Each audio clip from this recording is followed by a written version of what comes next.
मेरा important point वो budget line क्या होगी। बजट लाइन हमारी किस तरह की बनी, अगर मैं बात करूं तो बजट लाइन मैंने बताया कि किस तरह का कर्व होता है, इस तरह स्ट्रेट लाइन होती है बजट लाइन, ये बजट लाइन होती है। तो बजट लाइन ये ए बी लाइन हो गई, इसे हम ए कह लें, ये B, A B line budget line होगी, ये हमारा एक्स एक्सिस हो गया और ये हमारा वाई एक्सिस हो गया। तो बजट लाइन स्लोप डाउनवर्ड होता है from one goods can be bought decrease in the some unit of other goods. भाई मुझे अगर एक्स गुड्स को बढ़ाना है, अगर मुझे एक्स गुड्स को बढ़ाना है तो वाई गुड्स को कम करना ही पड़ेगा। फिर bundle of cost exactly equal to consumer income, तो जो भी ये कॉम्बिनेशन होंगे इनमें जो भी खर्चा होगा इक्वल टू कंज्यूमर की इनकम के बराबर होगा। Budget which cost less than the consumer income like D, माना एक पॉइंट डी ले लेते हैं हम इसके अंदर, अगर मैं बात करूं तो एक पॉइंट डी में इसके अंदर ले लेता हूं। तो इसका मतलब क्या है, जो इसके अंदर प्लॉट हो रखा है विच शो द सारी लाइन हमें खर्च नहीं करी, इंस्टेड इसका मतलब हमने कुछ सेविंग कर ली जो कि बजट सेट का पार्ट बन जाएगी। Bundle which cost more than consumer money income, जैसे सी पॉइंट एक पॉइंट बाहर ले लेते हैं, इसको अचीव करने के लिए कंज्यूमर को अपनी इनकम को बढ़ाना पड़ेगा। तो ये कंज्यूम करने से इनकम बढ़ानी पड़ेगी और इसके लिए कुछ इनकम उसकी सेव हो जाएगी। बस ये कुछ पॉइंट इंपॉर्टेंट पॉइंट है। अब देखो बात करते हैं budget slope of the budget line. Slope का बेसिकली मतलब क्या होता है कि वो किस तरह का कर्व में बना हुआ है। अगर मैं बजट लाइन को ड्रॉ करता हूँ, ये हमारा एक्स एक्सिस है, ये हमारा वाई है,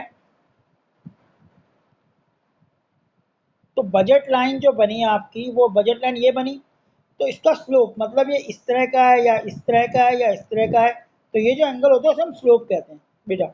तो बजट लाइन का स्लोप क्या मतलब बनता कैसे है, क्या शो करता है, बस सिंपल है, ये डेल्टा बी मतलब बनाना का सेक्रीफाइस करने के लिए, इसको कम करने के लिए, सॉरी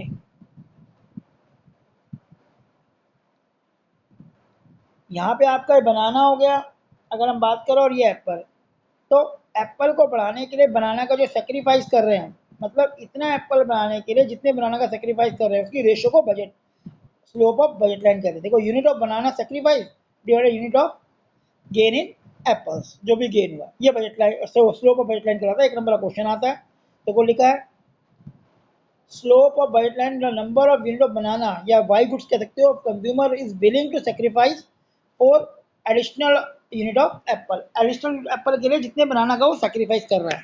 जैसे यहाँ पे अगर हमने पिछले इसमें देखा कि एक एप्पल बनाने के लिए, दो बनाना बढ़ाने के लिए एक एप्पल का सेक्रीफाइस हो रहा था, तो इसको हम स्लोप कहते हैं।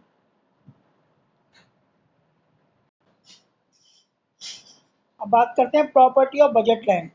बजट लाइन की प्रॉपर्टी क्या होती है। Number one, budget line don't slope downward, भाई डाउनवर्ड स्लोप हो गई, क्योंकि अगर मुझे एक गुड्स बढ़ानी है तो दूसरी गुड्स को कम करना ही पड़ेगा, ये है। अगर मुझे इस पॉइंट से इस पॉइंट में आना है, अगर एक्स को इतना बढ़ाना है तो वाई को कम करना ही पड़ेगा। तो ऐसे कम करने पर बजट लाइन क्यों, क्योंकि एक लेवल ऑफ इनकम को शो कर रही है, तो ड्रॉप डाउनवर्ड होता है। फिर बजट लाइन स्ट्रेट लाइन होती है। स्ट्रेट लाइन का मतलब क्या होगा, जो कॉम्बिनेशन क्या होगा, अगर एक एप्पल कम किया तो दो बनाना बढ़ रहे थे, जैसे हमने एक एप्पल कम कर, क्यों, एप्पल 4 रुपए का था और बनाना 2 रुपए का था, जब मैं एक एप्पल सेक्रीफाइस करूँगा 4 रुपए बचेंगे और यहाँ खर्च करूंगा तो दो बनाना आएंगे, तो इनकी रेशो होती है हमेशा इक्वल रहती है। तो इसलिए स्ट्रेट लाइन होता है। डाउनवर्ड तो ऐसे भी हो सकता था इंडिफरेंस कर्व की तरह, या ऐसे भी हो सकता था पीपीसी कर्व की तरह, लेकिन ये स्ट्रेट होता है। क्यों, क्योंकि इनके प्राइस फिक्स है दोनों गुड्स के। तो देखो क्या लिखा है, budget line slopes downward. Budget line has a negative slope. Its slope downward to more one goods can be bought by decreasing the some other unit of goods. So budget line, the slope of budget line represent the price ratio, price ratio को show करता है बेटा वो, slope of budget line जो होता है। तो price ratio का मतलब क्या हो गया, बनाना का प्राइस डिवाइड बाय एप्पल का price. Through the budget line straight line होती है, इसलिए वो स्ट्रेट लाइन होती है। अब नेक्स्ट बात करते हैं शिफ्टिंग ऑफ बजट लाइन। पहले यहाँ तक कर लेते हैं, ये पढ़ लो एक बार, फिर शिफ्टिंग की बात